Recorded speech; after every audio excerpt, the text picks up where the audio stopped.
нийгмийн хамгааллын систем гэдгийг бол ойлгох ёстой. Нэгдүгээрт, хоёрдугаарт нь бол асаргүй эдийн засгийн одоо үндэс суурийг Монгол улсад бол тавьж өгж байгаараа онцлог байна. Гуравт нь бол одоо бол энэ асар хөдөлгөөний асуудлыг төр дангаараа дааж явжаад энэ одоо салбарт хувийн хвшлийг оролцуулах ёстой. Хувийн хвшил ялангуяа одоо маш олноор асрамжийн газруудыг бий болгох ёстой. За дөрөвт нь бол эмнэлгийн ачаалал бол маш багасна. Асрамжийн газар, асархан газар одоо байгууллагад ажиллана гэдэг бол энэ бол том бизнес, том ашигтай бизнес бол биш.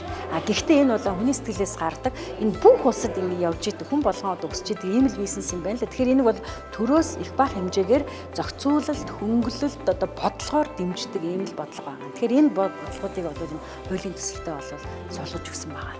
Ахмадууд дээр жишээ аваад хэлээ л дээ. Ахмадууд маань бас өөрсдөө асар хөнгүү, асар орчингүй ийм нөхцөл байдал үүсэж байна.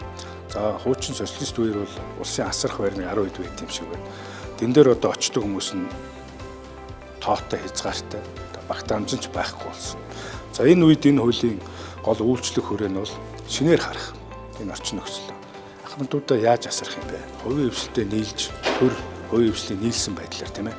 Асарх байруудыг байгуулах, за асарх программыг өөрчлөх тийм ээ. Тэр орчин нөхцөлд өөрчлөх, сэтгэл зүйн эмчлэх энэ чиглэл рүүгээ шинжлэх ухаанч байдлаар одоо хандуулсан ийм хуулийн төсөл байгаа байхгүй. Тэгэхээр хуучин бидний ойлголтоос арай жоохон өөртөгтэй орчин үеийн нөхцөл байдал суурилсан өнөөдөр шаардлагатай нөхцөлийг зохицуулсан юм хууль. Тэгэхээр бид нар зайлшгүй батлах ёстой.